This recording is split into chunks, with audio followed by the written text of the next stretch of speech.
Hi everyone! So in a previous video I spoke about fictional deaths that I can't get over, and since making that video, which was about 2 years ago, there have been a lot more fictional deaths that have happened in the TV shows that I watch. So I have compiled another list of fictional deaths that I can't get over, so this is part 2. This video obviously is going to contain spoilers from the Game of Thrones TV show and the Walking Dead TV show. So the first series overall that I'm going to talk about is Game of Thrones. The first one is Shireen Baratheon, who was Stannis Baratheon's only daughter. So essentially she was the princess and I guess heir to the Seven Kingdoms if Stannis had got onto the throne. This was one of those times where it really focused on the death of a kid and we actually watched it from beginning to end. Basically she's just this innocent child who hasn't done anything wrong, but because she has royal blood in her, she's like a big sacrifice that they can make, and they show her being burned alive whilst screaming for her mother to come and save her. I mean, what her mother could have done at that point, and she did have a change of heart, her mother did, and then ran forward, but there was nothing that she could do. It was a bit late, gotta say, but there was nothing that she could do, and it was just the way that Stannis was just like, yep, this is what needs to be done. Like, he had no heart at that point. And I was pretty much, like everyone goes on about Stannis the Manus and like, yeah, I was pretty much the same. Yeah. I was pretty much the same up until that point. And when he had no heart at that point and just would like follow everything that Melisandre would say and not even question it when it came to, oh yeah, by the way, we would like to burn your child, your daughter, alive. Bearing in mind he doesn't have any heirs, we don't know if he has any sons with anyone else, but as far as we know, she's his heir. Yeah, we'll just burn her, and then if you do get onto the throne, once you've died, who gets the throne then? No Baratheon that you want. Anyway, the next death, I said this in the last video, but it's so funny. Every time I say the next death, it sounds so morbid. But the next death I'm going to talk about is, if I remember rightly, the latest death that we've had in the show. This is the death of Hodor. We do not know, up until season 6, we do not know anything about Hodor or his background or anything. All we know is that he lives with the Starks.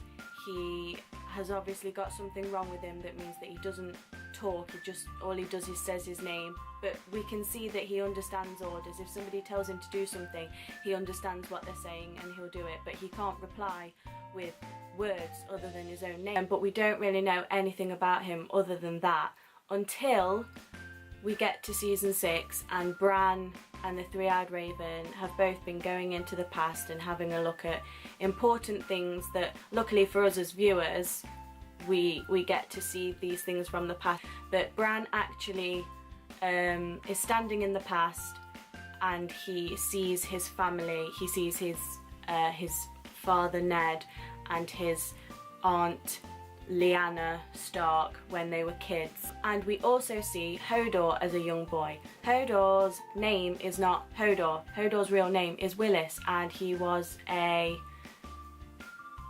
stable boy. I should have gone back and watched, but you know, from what I got, he was a stable boy. Through some complicated wibbly wobbly timey wimey stuff, Bran,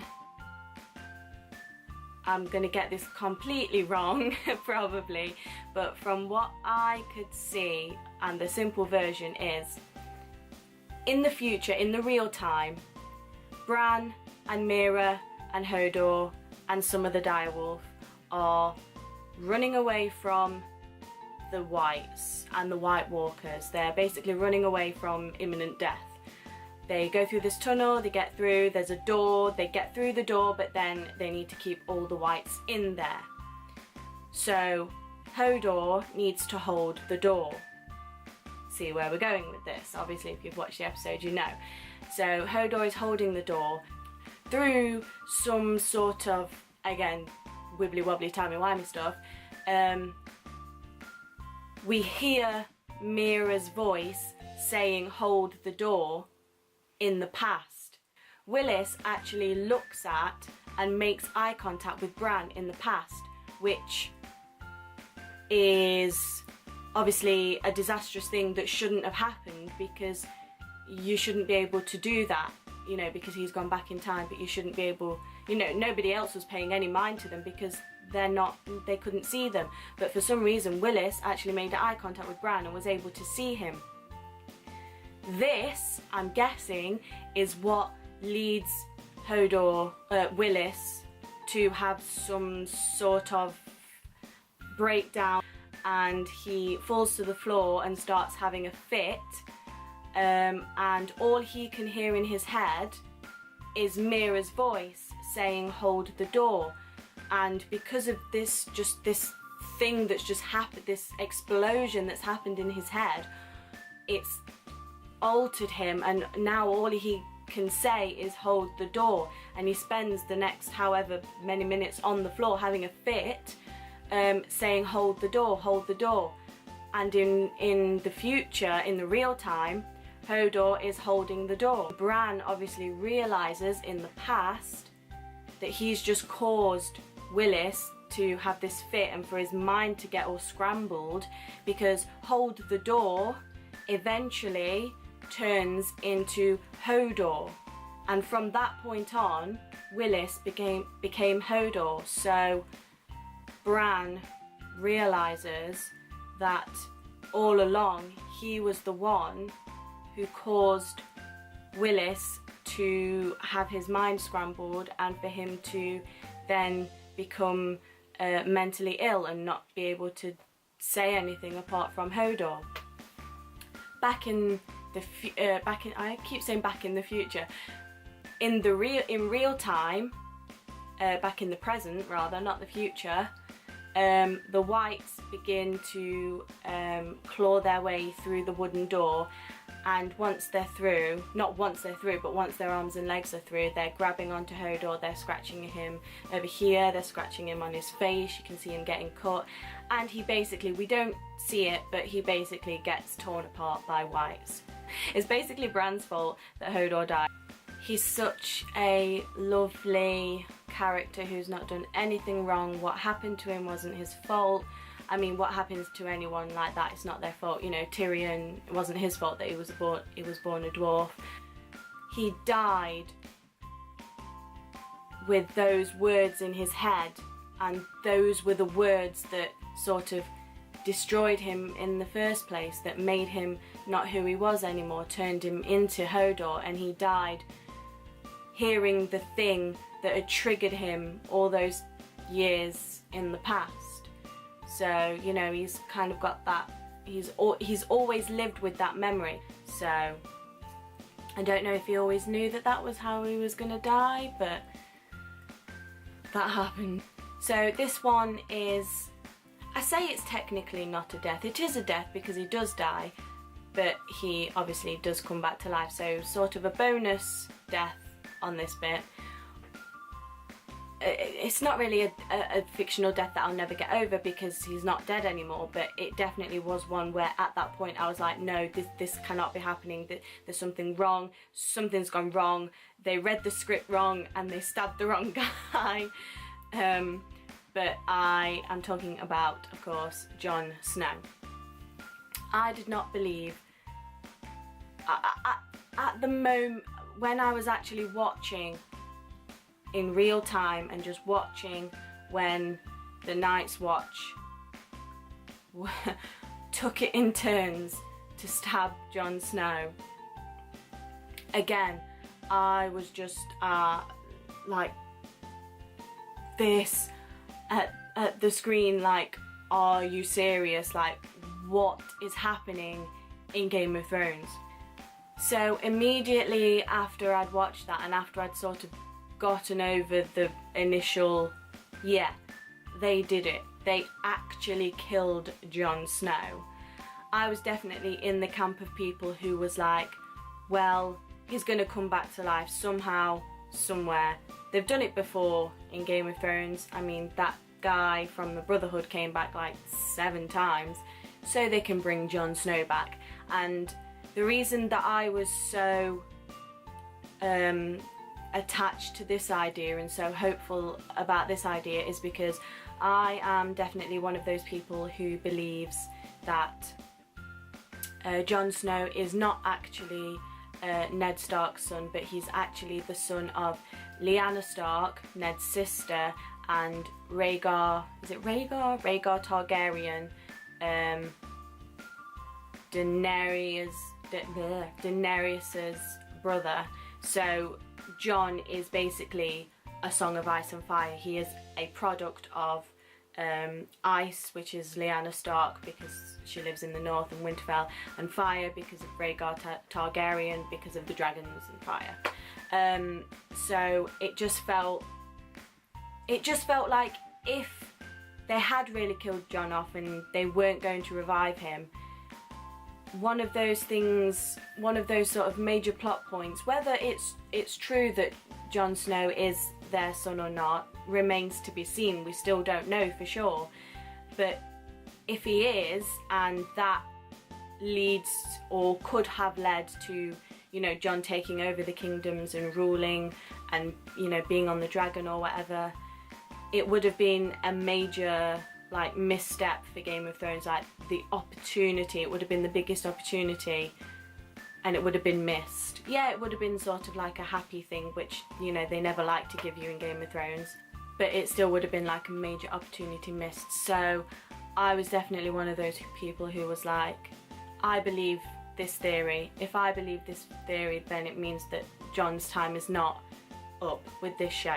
The next death from Game of Thrones that I'll never get over is a character that we literally saw for 1 episode, and her name is Cassie, or Cassie, not quite sure how you pronounce it. I think it might be Cassie, that sounds a bit cooler. But she is a wildling and she appears in season 5, episode 8, Hard Home. Basically where Jon takes some Night's Watch and some wildlings over to Hard Home and tries to get another bunch of wildlings to come back with him. And this Cassie woman, she has, I think she has 2 children, and from the moment that she comes onto the screen, she, props to the actress, but she just has this presence about her, and she's so commanding and so intriguing, and like within like a minute of her being on the screen, I was just like, I like this girl, like I like this character, she is badass. Now, as many Game of Thrones viewers know, that if you like a character, you've got to be careful, because as soon as you start liking somebody, it could mean the end for that character. And it was. It was kind of her own downfall. I mean, she was absolutely kicking ass and killing all the whites when they came over to Hard Home. But then she turns around and there are all these like tiny little children, whites, just kind of staring at her. And it reminded her of her 2 children that she'd sent on the boat, sent to safety. And she just couldn't kill these whites. They were not children anymore. She could clearly see they did not resemble humans whatsoever. But she just couldn't bring herself to kill them, which obviously they took as an opportunity and they jumped on her and basically ate her like zombies do. And that was the end of her. She literally lasted, like, from the screen time that she gets, like a quarter of an episode. And like, as soon as they jumped on her, I knew, I was like, that's my fault. That is my fault. I cursed it. at the beginning of the episode when I first saw her and declared that I liked this character, I was like, oh shite, I should not have said that, because then she died. And I know it's not my fault, but maybe it is. But yeah. So it made me really angry, because she was and because she's a female as well, and you don't get that many females in Game of Thrones who are like big and strong and powerful and that men will be afraid of. You've got Brienne, that's about it really. You've kind of got Cersei, but she's powerful and people are afraid of her, but not for good reasons. Like, she is a bitch, so she's evil. So the next death is the only death that I'm going to talk about from the Walking Dead TV show. In my opinion, this is the most gruesome death that I've ever seen on Walking Dead. This is the death of Noah in season 5. Glenn's reaction, that was basically my reaction, only 10 times worse. They're in the revolving doors, and there's Noah and Glenn in one part of the revolving door, Nicholas in another, and zombies in other parts. And as they're trying to sort of break the glass to get through to one part to hop out the other, it's not really working, the zombies are really strong. Nicholas decides to be a coward and get out of there. And then obviously with him out of one of the panels, one of the like gaps, Glenn and Noah are in one on their own, so they can't control the rest of the doors. So the walkers grab onto Noah, pull him through, and then he's like gone for a moment. He's like disappeared, and you're like, what the hell? And then he's like slammed up against the glass. That makes Glenn jump out of his skin. And after it, he's scared the crap out of Glenn. All you see is these walker hands, and they just rip him apart. Just rip his head, rip his mouth. Yeah, it's gross. Just before the walkers grab him and tear him away from Glenn, he says to Glenn, don't let go. Now the way that it's framed and everything, if you don't really focus on anything, you're just watching it, it looks like Noah is grabbing onto like Glenn's shirt, and he's like asking him like, don't let go of me, don't let the walkers grab me and take me. But if you look very closely, when he says don't let go, he's not really holding on to Glenn. He's the one who lets go of Glenn and lets them take him. So he's not actually holding on to Glenn, and it doesn't mean that. It doesn't mean don't let go of me and don't let them take me. It means don't let go of yourself. Now, whether he's saying that because he knows that Glenn's about to witness his friend get torn apart and he doesn't want him to go insane by it, or whether he just doesn't want him to let go of life and he doesn't want him to give up because essentially Glenn wasn't able to save Noah. And that is the first time during the TV series that a person has died on Glenn's watch, solely on Glenn's watch, and because of Glenn. I mean, it wasn't really Glenn's fault, it was Nicholas's fault, but it's the first time that anyone has actually really died in front of Glenn and sort of because of him. So, you know, Noah saying to him don't let go is like, don't let go of yourself. And it's a really, he uses his like last moments, last words to encourage a friend to carry on and don't lose themselves. Well, rather than being selfish and actually saying don't let go and grabbing onto Glenn and asking him to save his life, he accepts the fact that he's about to die. But before that, he's going to do something selfless, and he's going to make sure that his friend knows not, or you know, he wants to let his friend know, don't give up, don't let go of yourself, don't let go of your sanity, keep going. And that's why that's one of those deaths. Not only the fact that it's so gruesome what happens, the fact that he uses his last words to do something selfless and make sure that his friend knows that they need to go on and not lose themselves. So that was my video on the fictional deaths that I cannot get over, part 2. The fact that there are still 3 more episodes of Game of Thrones that I haven't watched yet, that haven't been on yet, and the fact that we have a brand new season of The Walking Dead coming soon, which is going to, as we know, already result in a major character death. There may very well be a part 3 of this video coming soon. Thanks for watching my video. Please give it a thumbs up and subscribe to my channel. I shall see you guys in the next video. Bye!